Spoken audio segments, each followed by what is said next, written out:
Hello, everyone. Welcome.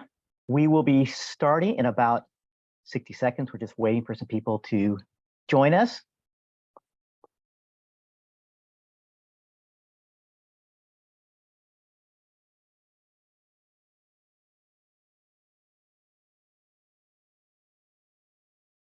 Welcome, everyone.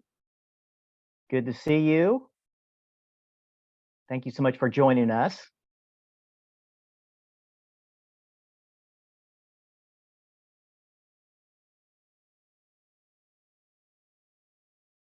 Okay, welcome. Hi, my name is Brian McDonald, and I am Director of Client Relations for Anja Education Consultants.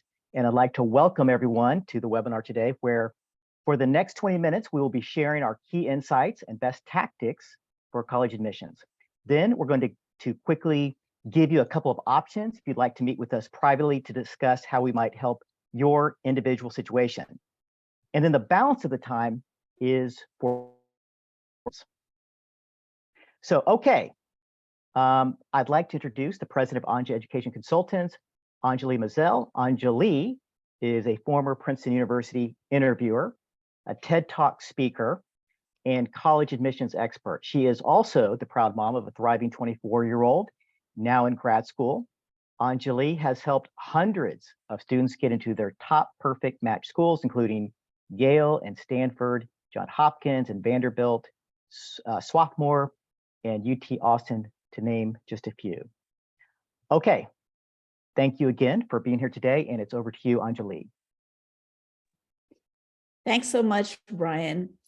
Hi, everyone. I'm really glad to be with you today. I am going to share with you today some of the fruit of many years of experience. And I know that many of you are here today because you can clearly see that applying to college has become much more challenging.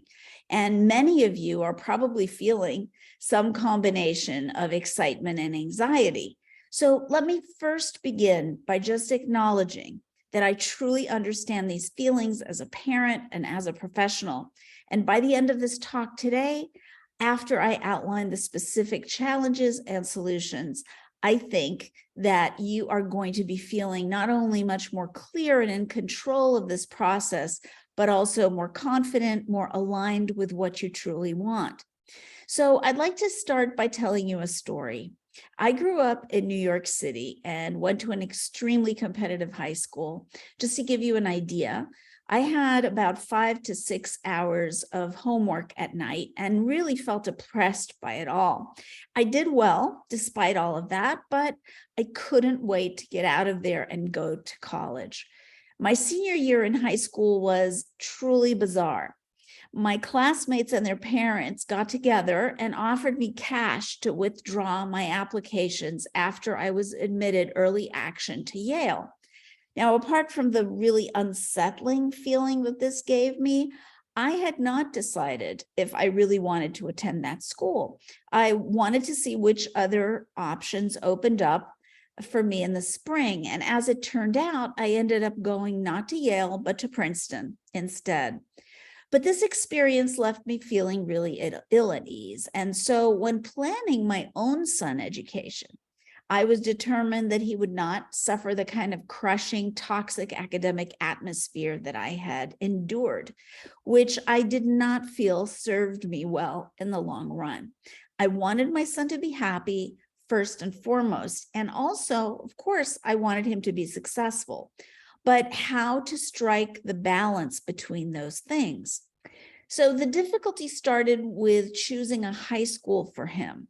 We went back and forth between competitive, well-known prep schools and a small, unknown school that prioritized love of learning and independent projects. I realized that either way, there would be trade-offs. But in the end, I chose a small school where my son found his passion. And given that I had been an interviewer for many years for Princeton, as well as a teacher who wrote letters of recommendation and gave college essay guidance to students, you would think it would have been really easy for me to guide my son through his college applications, right? Not at all. So in the end, I hired a colleague to work with him. And after many months, at the end of a surprisingly difficult process, he was admitted into an Ivy League school. But that is not what he chose. He made what some of you may think was a very unexpected choice. And I will tell you about it at the end of the webinar. So what I want you to know is that I have been where you are right now. Although I knew the system well, when my son applied to college, I had complicated feelings. Like many parents, I was vulnerable to confusion, frustration, and fear. But I did learn something important. I discovered that my son, like all of you here today, was facing a threefold problem when applying to college. Number one, increased competition. Number two, complexity of the application process. And number three, the rising cost of college. Now, what does this challenge look like in practice? First, let's look at the competitiveness of college admissions. If you were a Texas student in the 90s and graduated in the top 20% of your graduating class, you were automatically admitted to the University of Texas at Austin. Today, you'll need to graduate in the top 6% of your class to gain automatic admission. If you were applying to Yale in the 90s, you had an 18% chance of admission. Now it's under 5%. And 70% of USC applicants were admitted in the 90s, but in 2022, it's now under 12%. Now, maybe some of you also heard about a student. It was a recent Wall Street Journal article about a student who, a young woman who with an SAT score of 1550, a GPA of 3.95, and great extracurriculars, leadership positions, etc., who applied to top tier schools, but was admitted to none of them. So there's no doubt that college admissions has become super competitive. Now let's look at the complexity of the application process, the second C in the series. 20 years ago, you might have applied to one or two colleges. The process was clear, simple, and straightforward. And now, because of the many moving parts of the application, students are applying to many more colleges, as many as 8 to 15 for our students. So there is a lot to stay on top of. And to give you a glimpse into the complexity, take a look at all the elements that need to be in place for students to have optimal merit scholarship and admission results. And recently, a friend of mine was telling me that really for him, it was an ordeal to help his son apply to college last fall. The number of different essays for each college, the completely different online applications to fill in, the SAT prep, coordinating with his school to send letters of recommendation, different deadlines, additional applications, essays, and coordinating summer internships and more. All of this was a ton of work and created months of tension with his son. So clearly this complexity needs to be simplified. So after the competitiveness and the complexity of college admissions, the fact is that college has gotten incredibly expensive. So if you'll please take a look at this graph and brace yourself. This really illustrates how the cost of college tuition has exploded. The red line here on the bottom is the rate of inflation. And as you can see, the black line on the top is the rate of increase in college tuition. Now, clearly, college tuition has massively outpaced inflation for decades now. Private colleges can cost up to $77,000, while in-state tuition for public schools can cost up to $28,000 per year. But here is the good news. Merit scholarships, that is, scholarships based on talent and on academic performance, can be worth tens of thousands and even hundreds of thousands of dollars. How do we do this? Here are 3 quick success stories which illustrate how we guide students to gain a competitive edge, simplify the complexity, and maximize scholarships to reduce the cost of college. So let's start with Tony. When we began working together early in 10th grade, Tony had high A's and an SAT score in the 1500s. He was stellar in math, so his teachers and family were naturally pushing him toward engineering. But after talking with Tony, he made very clear that engineering was not what he wanted. However, and this was the game changer, we discovered he had a very strong talent and passion in art as well as STEM. So we matched him to a local art mentor and a summer program to develop a portfolio that we could then include in his application. Exploring his interest in visual arts and combining this with his talent in math led Tony to discover a passion for architecture. And this discovery made all the difference because it really made Tony stand out. Why? Because now Tony had a story to tell, and nothing will make you stand out from the crowd more than having your own story that demonstrates genuine passion and growth. So to summarize, Tony discovered his passion. We simplified the application process, guiding him to a clear major and career path he loved, architecture. Tony secured $100,000 scholarship to Tulane, and by curating his art portfolio and targeting his vision for himself, Tony found a competitive edge. Result, not only was he admitted to Rice, his first choice, but where he has now finished a successful freshman year, but Tony also, in this way, solved the threefold problem of college admissions. But not all of us are straight A students like Tony. Many of us get A's and B's. We might have a down year. We might get sick or be in a competitive high school, but we are still ambitious. This was Ellen. Ellen had a B average from a competitive high school, but was confident about thriving in a selective college. And we discovered that her GPA had significantly increased over the 3 years of high school, from freshman through junior, through her hard work. When she got B's, it motivated her to get tutoring and find a college professor as a mentor. And she kept signing up for challenging classes. She also rose to a leadership position in yearbook and got a summer internship in a startup incubator to explore a major in business. But how was she going to pull all these threads together to showcase her accomplishments? Ellen worked to tell her story in a compelling way. We helped her tell her story as a journey of growth and responsibility.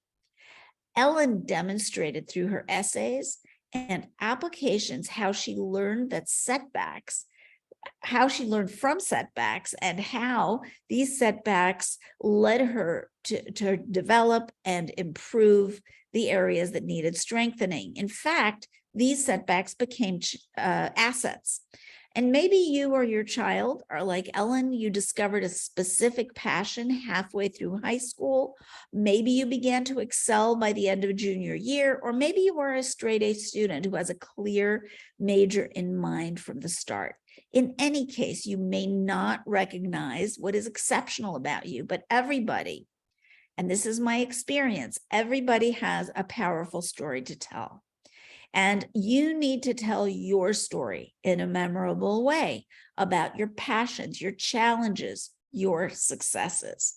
So to summarize, for Ellen, she simplified the application process by keeping accountable and breaking down the long list of tasks into small steps.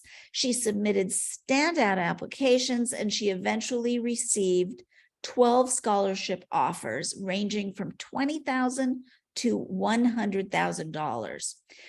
Ellen gained a competitive edge basically by pulling all her academic and extracurricular experiences together into a compelling story in the essays and interviews. So despite her GPA, she was admitted as a business major, very competitive major, to Emory University, her first choice. So Ellen solved the threefold problem of college admissions. Now, Grace's story is slightly different.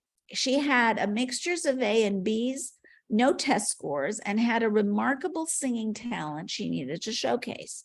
So what was the solution to the threefold problem of admissions for Grace? First, to simplify the process by keeping her organized and on task through spreadsheets and an application tracking system. Second, keeping costs down by optimizing all aspects of the applications and tailoring college list in Grace's case. She was awarded scholarships ranging from $80,000 to $199,000. And because she is a singer, she gained a competitive edge by curating her vocal submissions, her reel, and helping her get admitted to the super selective Grammy summer camp. In the end, she was accepted to her first choice college, the very prestigious California Institute of the Arts, and received an $80,000 scholarship from them. She turned down $199,000 from Columbia College, Chicago. So the three students we discussed, Tony, Ellen, and Grace, were very different from each other, but they were all success stories. For all these students, they solved the problems of competitiveness, complexity, and cost of college. And through these case studies, we really hope that you've gotten some valuable tips on what to prioritize in college planning. Before we answer your questions, which will be most of the time today that we will take with you, let's first answer the most common question, which is, how can you work with us? So before we give you the three simple options of working with us, here is our track record. So for 2022 alone, our students received over $2 million in scholarships, and our average total four-year scholarships per student was $182,000. So the return on investment for our families was very high, and our fees were paid for many times over. And in this same application cycle, students we worked with were admitted to the most selective colleges in the country, including Stanford, Dartmouth, University of Pennsylvania, Johns Hopkins, as well as excellent schools such as UC Riverside, Penn State, Ohio State, Texas A&M. And best of all, these were the right fit for each applicant. We really made sure of that. So if you want to gain a competitive edge, simplify the application process and keep costs down, like the hundreds of students we have helped ace college admissions. Here are the three simple options to work with us. So option one is for 8th to 10th grades. And with a one-year early talent development package, we have time to identify your kids' talents, discover their passions, and make sure they really get on track. And this option also maximizes admissions and scholarship results when they apply to college later on. We will help them maximize their GPA, their test scores, their extracurriculars, and their summer planning. And packages start at $24.97. Now, option two is for 11th to 12th graders, and we have two ways of working with us if you or your child is in 11th or 12th grade, either directly with me or with one of our great handpicked and trained college advisors. So the A list is working directly with me, and it will give you a competitive edge, simplify the complex application process, and keep costs down. We will help optimize essays, SAT prep, and testing in collaboration with Method Learning, our partner, as well as applications and summer planning. And let's not forget demonstrated interest score for each college, which can be very, very significant. So this package, with the ability to provide some level of customization, is $19,997. The same method is also, we offer a less expensive option, two-year college advisor package, exactly the same as the A-list package that we outlined above, but you will be working with a handpicked and trained college advisor, and the cost is $79.97. So if you're serious about working with us, please sign up for our free discovery session and bring your questions. Students, please have both parents with you, so sign up for when they are available. And parents, please bring your spouse. Sydney, our wonderful moderator, will drop the sign up link in the chat now. Please check the chat. And here is the sign up link that she is about to post. Wonderful. And now, again, this session is designed to explore our packages and answer your questions. Students, please bring your parents, so sign up for when they can attend. Parents, please bring your spouse. So right now, I just want to speak to you directly and share the end of that story before we start to answer your questions in a couple of minutes. The story that I started in the beginning of the webinar about my son who applied to college a few years ago. So at the end of the process, as I mentioned, he did in fact get into an Ivy League school, but that is not what he chose. Instead, after a lot of research, investigation, reflection, and a visit to campus, as well as a comparison of the merit scholarship offers, my son chose an amazing school, Carleton College in Minnesota, which you may or may not have heard of, but it turns out employers, graduate schools, and prestigious fellowship boards know really well. It was a far better choice for him than the Ivy. At Carleton, my son got more attention, classes were more targeted, his professors advocated for him. He stood out. And after his freshman year, he was awarded the Orion mission internship at NASA and a second Orion internship mission at NASA the following summer. Today, he's in grad school at an Ivy League university and tells me that in retrospect, although some disagreed with his college choice, this was absolutely the right decision for him. And best of all, for me as a mom, he's happy and thriving. So parents and students, I know you may be anxious right now, but I can assure you that there are many roads to success. Please remember that college is not a destination. The college application process can help you begin to discover your purpose. I'm talking to you, students, high school students. It's a great first step in designing a life of meaning and financial stability.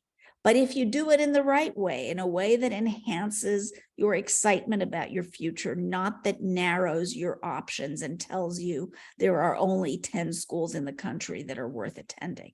That's the difference. And that is what I wish for all of you. So now let's see what questions you're asking. Sydney, if you could paste again the link for the free discovery session, which is to explore our packages and answer your questions.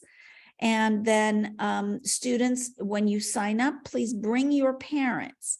So sign up for when they can attend, and parents, please bring your spouse. So we have a good number of questions here, and I would like to start by addressing one of them, which is regarding a great tactic that can, with certain select schools, increase your chances of admission by up to about 400%. So that tactic is called applying early decision. Now, early action and early decision, you may have heard of those. They are both early application options for college admissions, but they're different in terms of commitment and flexibility. Early decision is a binding agreement between the student and the college. So for example, if a student is admitted early decision, they are required to attend that college and withdraw all their other college applications. This option is typically for students who have a clear first choice and are willing to make a commitment to attend that college if admitted. Early action, on the other hand, is non-binding, which means that the student can apply to other colleges and does not have to make a commitment to the college until the regular decision deadline. This option is typically for students who want to get a decision early, but want to keep their options open. Some early action decisions will increase your chances of admission, but usually never as much as the early decision route. So again, for many schools, early decision is a binding commitment to attend the college of admitted, giving you the best chance for some colleges, right? And then early action is non-binding and allows the student to keep their options open. Early decision is not for everyone. It is best suited for students who would like to get merit scholarships, but where merit scholarships are not required. Because if you want to maintain that flexibility of seeing what other offers you get, then you cannot apply early decision. It just wouldn't make sense. On the other hand, if merit scholarships are really just, it would be nice to get them, but they're not required, then an early decision can be an amazing choice. Wonderful. So question from Alifa, do you have to do an apprenticeship internship during your summer? Will a high amount of volunteer hours be okay? Yeah, so colleges, typically selective colleges, are not looking for any specific formula, right? It's not like internships are better than volunteering. What they are looking for is commitment, passion, impact, okay? The word impact is very interesting, because when you go around choosing your summer possibilities, think about, if I engage in this independent project with a mentor, or if I engage in, this volunteer program, how much impact will I be able to have? Will I be able to measure this impact? I think that, this is important, because what you want in order to stand apart, what you want is you want to be able to tell a story. Remember, we talked about the compelling story. You want to be able to tell a story that demonstrates your potential for contributing to the college community. And what is a great way to demonstrate that potential? By having an impact. So volunteering can be wonderful. The thing you don't want to do is just try to second guess the college and think, oh, what are they looking for? Now I'm just going to twist myself into a pretzel to figure out what they want, and I'm going to give it to them. That doesn't work. And let me explain why. If the choice of volunteering or internship or apprenticeship or mentorship is truly aligned with what matters to you, then you will be in a much stronger position to tell a story that is authentic, that is truly about what you care about, what matters to you. And there's another aspect of this. Think about it. Life is short, right? What we do with our time, the kinds of things that we're involved in, it's such a boon. It's such a beneficial thing to already at a young age start asking yourself, is this something that really means something to me? And the great news is that if you do that, if you follow that sense of what you care most about, you start to investigate purpose, which we do with our students. We have an amazing self-reflection component there. If you start to ask yourself, what really matters to me, and align your choices with that, the results, as you could see, our track record is really strong. The results of college admissions and scholarships are maximized. So really, it's win-win. If somebody tells you you have to sacrifice your what you really care about in order to get into this college or get maximum scholarship be very careful before you adhere to that, because we have found that there is a win-win path forward. Okay, wonderful. And when you say high amount, Alifa, you say high amount of volunteer hours. Make sure that the high amount of volunteer hours are truly aligned with what matters to you, with your story, with where you think you might be headed, right? If possible, right? We can't always know exactly what our major is going to be, what our career is going to be, but as much as possible, remember, at the end of this process, you're going to be telling a story. You're going to be telling the story of your 3 years in high school, because generally students are applying by the end of the summer between junior, senior year, or the fall of their senior year. So what they're looking back on is those 3 years of high school. So make that time count in a way that's meaningful. And even if you start out doing one, thinking you want to major in one thing, and you do volunteering aligned with that major, but then it turns out that you want to do you want to major in something else and you have to shift. It's okay, because it's all part of your story. Just be sure that you're not just checking off boxes randomly, is what I'm trying to say. So having a story will help your chances. That was the other question. Oh, yes. Oh, yes. Because that story that you tell about your journey, where you've come from, what you've accomplished, and what you're planning to do, or what your aspirations are, or what you think you can contribute to the college community, that will make the whole difference, right? Because think about it, right? Even in terms of statistics, think of how many high schools there are in the US. That's how many valedictorians there are. That's how many, a lot of people get very high scores on the SAT or ACT. But that is not going to be a distinguishing factor. Now, please don't get me wrong, right? I'm not saying that it's not good enough to do really well in school and get very high scores on your tests. That's fabulous, right? But what I'm talking about, and depending on your college list, that may be more than enough. But what I'm talking about is the most selective colleges in the country. How are you going to distinguish yourself from that in that group? Okay. What if our financial situation?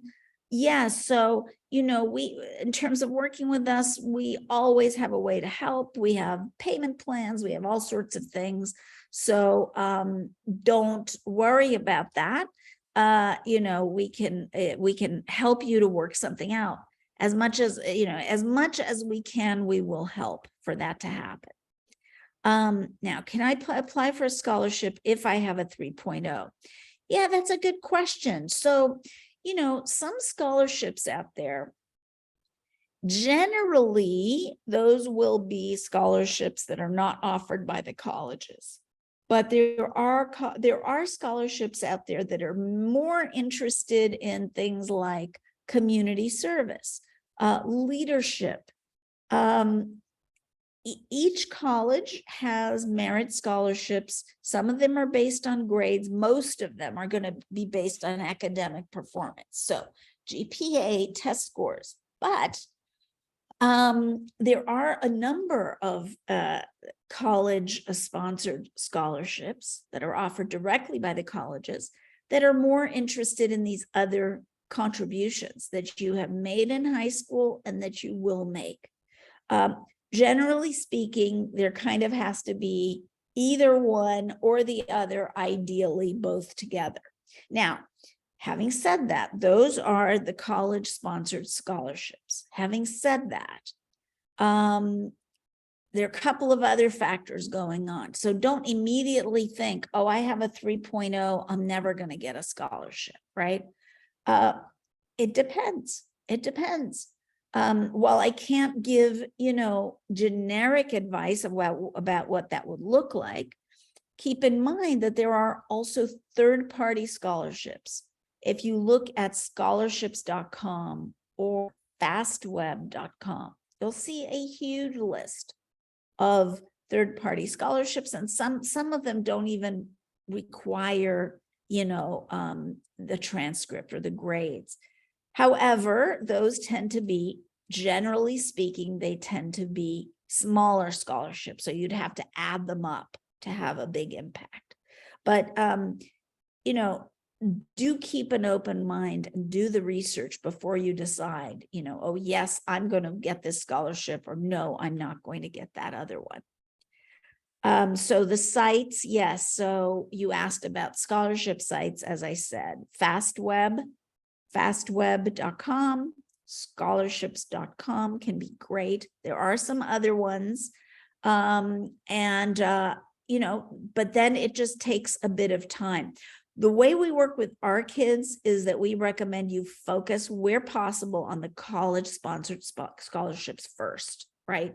Because those offered directly by the colleges tend to have a higher dollar amount. They just do. And a lot of colleges are offering, they can decide what they call a scholarship. Sometimes they are discounting their they are discounting their tuition and their cost of attendance to attract students. So it's not quite as simple as a formula. Some colleges do have a formula. They'll say, if you have a GPA of X and an SAT score of Y, above that, then you are eligible for this or that scholarship. But that's not true. That's usually state schools, some of them. So it's really varied. It's really, really varied. Okay, how could the application and scholarship process for international students who want to start their BA or associate's degree in the United States? Yeah, for international students, it's the same story as for US students. Same application. The only difference, generally speaking, is that you will have to prove your level of competence in English by taking the TOEFL or the Duolingo test, right? They're very different, the TOEFL and Duolingo, but unless you've attended an English-speaking school in another country. So bottom line is, you will need everything US applicants will need in addition to demonstrating proficiency in English. Okay. Are summer pre-college programs worth it? This is a good question. So we help our students with summer planning. So I am very familiar with a lot of summer pre-college programs. Now, there are two different kinds of, if you want to break it down by cost, there are two different kinds of programs. There's the pay-to-play, what we call the pay-to-play programs. Those tend to be, kind of a higher dollar amount. And you go to study on a college campus for the summer, like, I don't know, any of these major colleges have pre-college programs where you can take courses. Generally, those courses are adapted for high school students, which means that the level is calibrated so that it works best for you. And the advantages are you get a taste of living on a college campus, being taught by university professors or graduate students. Generally that's it. Now, if you take, some of them will give you a grade and will even say, you can take this class for credit. Generally, those are not the pre-college programs. They're the just the summer session of the college, which is open to college students and high school students. But some pre-college programs do give grades and credit. To the question, is it worth it? This is the way that I would recommend that you think about it. Again, while I cannot give individual recommendations, when we work with students looking at their summer and helping them to plan their summer, we're looking in terms of what's going to happen this year, next year, and the following years. We're trying to help them build up to be eligible for some of the free but highly selective, for example, research internship programs where they work in a college lab and with university professors, but the most selective ones are either free or low cost. The ones that are what we call pay to play, there's still a lot of value in that, right? Because first of all, some of those programs are guaranteeing that the student will actually be able to work directly with a professor or with a graduate student. So they're really, what you get out of that is not only the experience, but then you have it on your resume. And then you may be able to ask that professor for a letter of recommendation when you apply to college. It can be very good, depending on how much you've put into it, right? It's not the letter of recommendation in and of itself. It's how good is that letter of recommendation going to be? So that ultimately depends on you and your commitment and your engagement in the process. So there are advantages to some of these pre-college programs in terms of them being major differentiators for college admissions.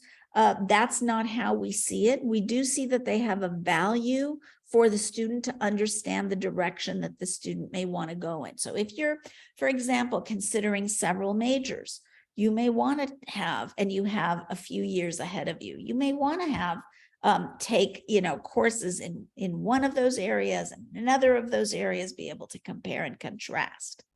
But if you're at, if you're a class of 2024 and you're now a junior and you're thinking about the time that you have ahead for next summer, this summer is going to be important.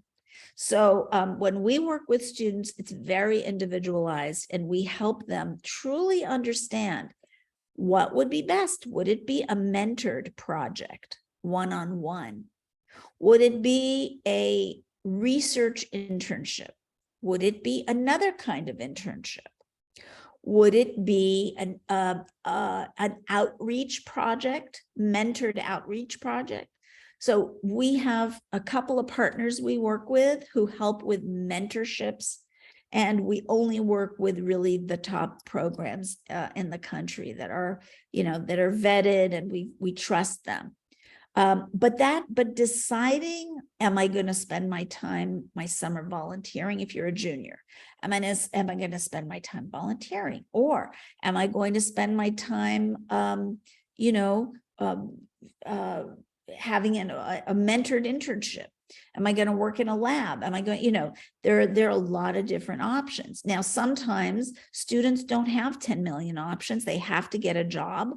And that's perfectly fine too. Don't think that if you don't get some kind of research internship or mentorship when your family needs you to contribute by getting a job, that's a problem.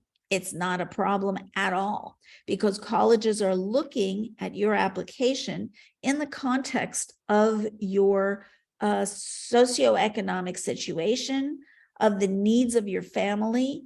Another powerful, I had a student last year who applied to NYU and who wanted to go to do a kind of pre-law track, but he didn't have time to do many extracurriculars. He lives in a single parent family, and he spent really most of his free time taking care of his little sister and cooking and cleaning the house to, basically make sure everything got done when his mother was at work.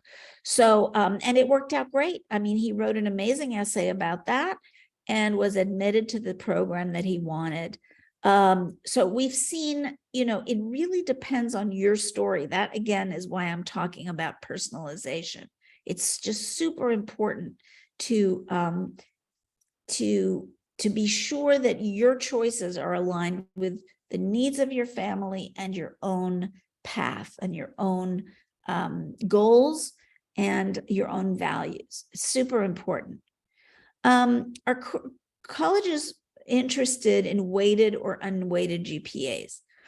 It's very helpful for colleges to have both, right? Because, they're trying to have a way of comparing GPAs across different schools. So when we always like to see what the unweighted GPA is.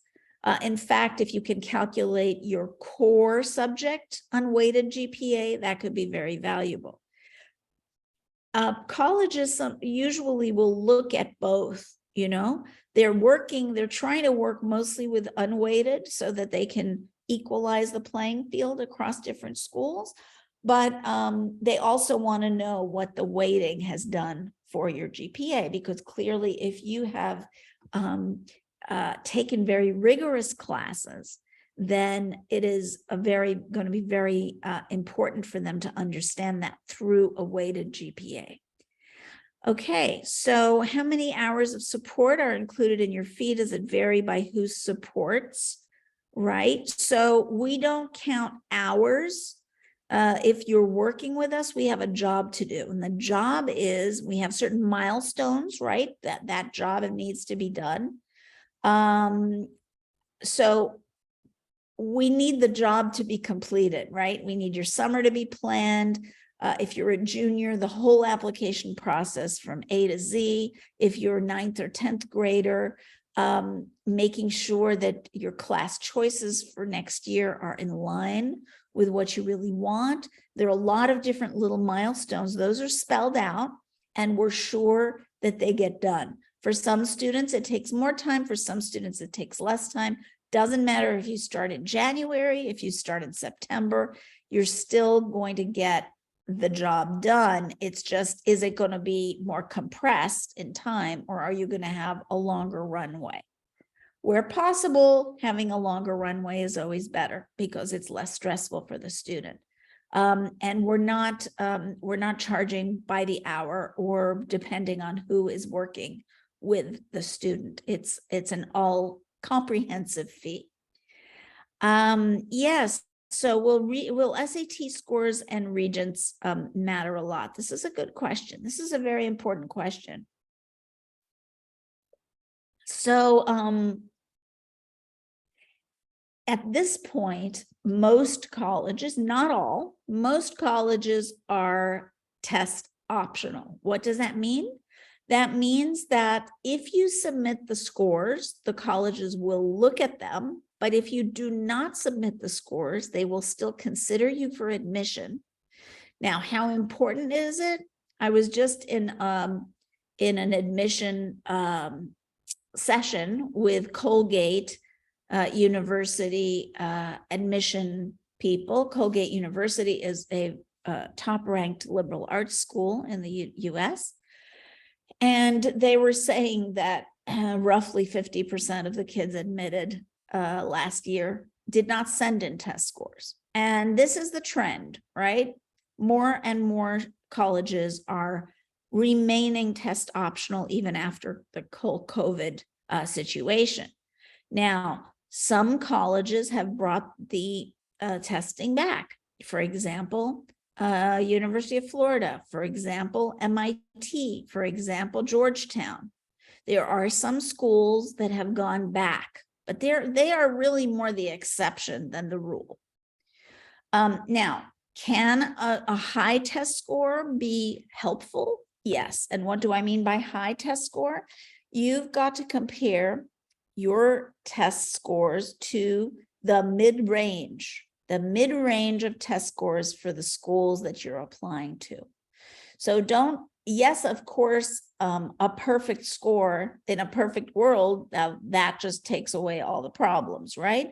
But for most of us, it's going to be scores that we want them to be at the top of the mid-range for the schools that you're interested in. Top of the mid-range for schools that you're interested in. That means the top of the 50th percentile.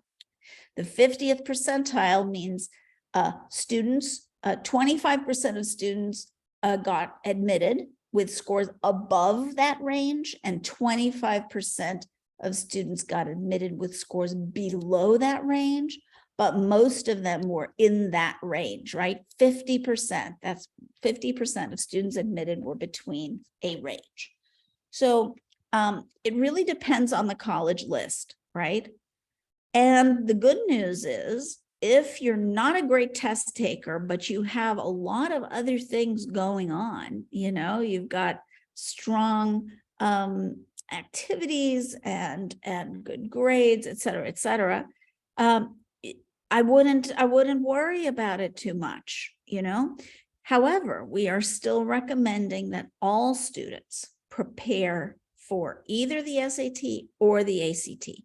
Colleges look upon either of these tests equally with equal favor. So because they can still play a role, imagine you have 3 candidates, right? Everything else is equal, but one of them has done, better on their test scores. It can still have an impact. So what we're recommending is that students still prepare. What's interesting about the SAT and the ACT is that they are called aptitude tests, but again and again, studies have shown that these tests are not predicting college readiness. They are predicting how well you prepare for the test, right? They're testing your testing prep.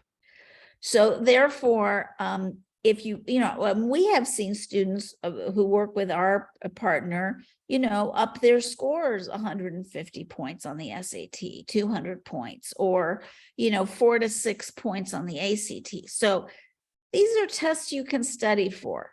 Don't make the mistake of believing that, high school prepares you for the tests. I mean, some people are just natural test takers. They're going to go in there with barely any test prep and do great. That's great. But most students are not in that situation, no matter how academically accomplished.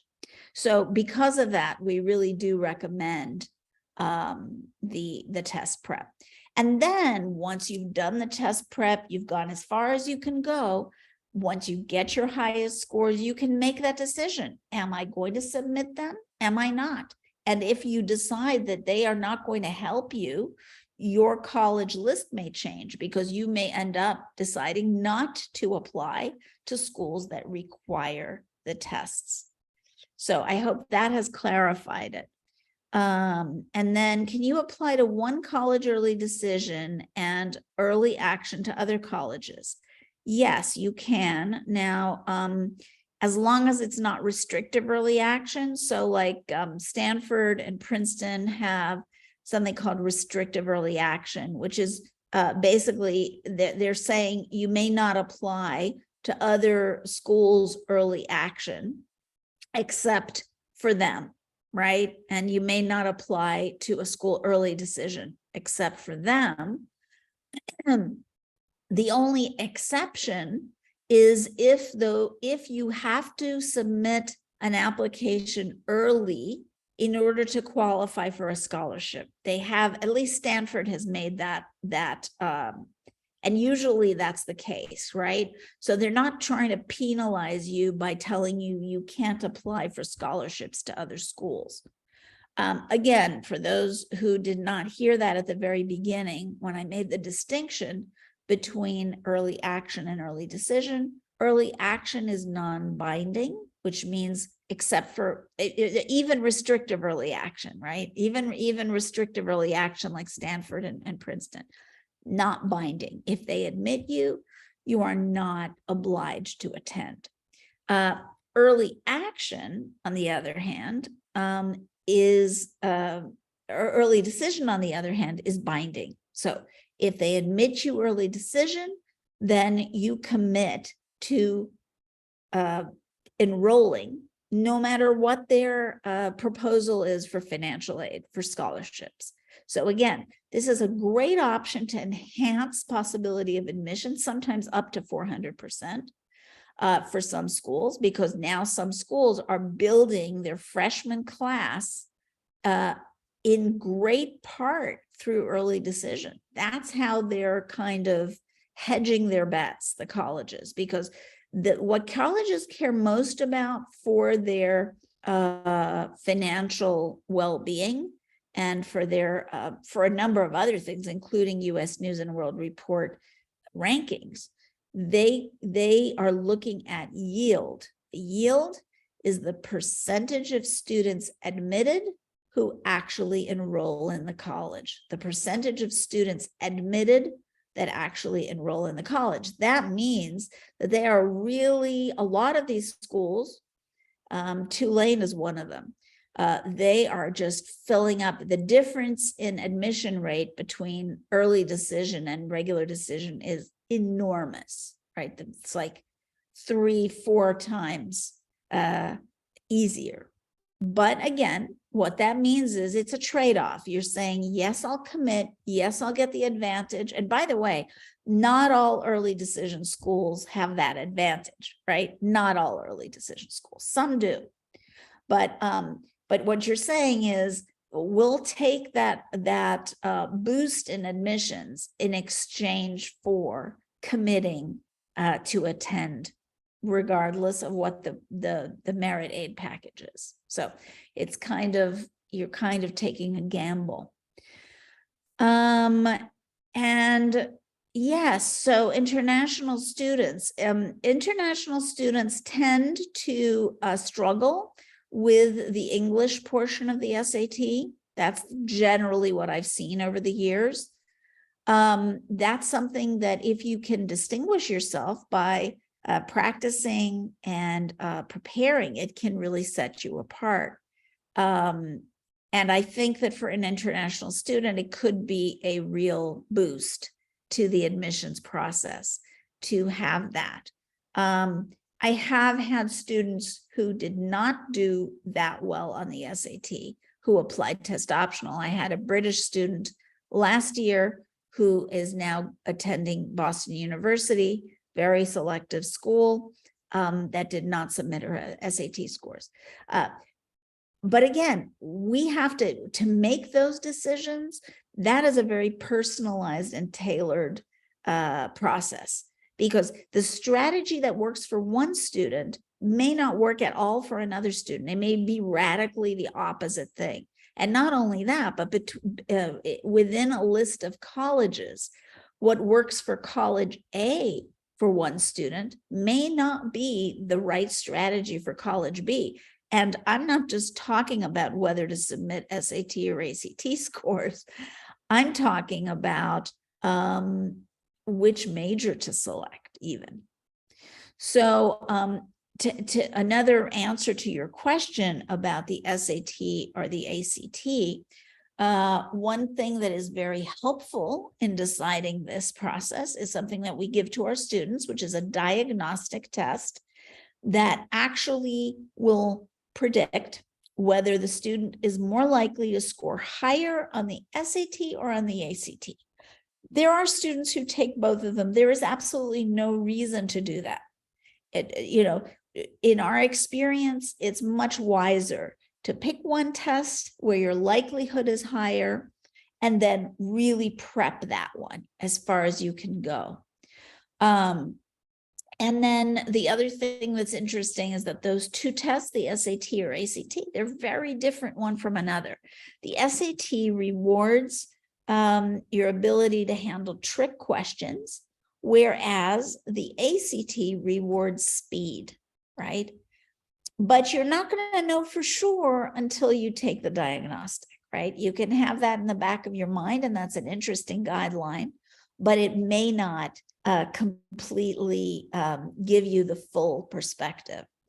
So I think we will wrap up, and I'm very happy to have spent this time with you. I really wish you joy in your learning and in your life, and I hope to see some of you who may want to explore our packages in those free discovery sessions.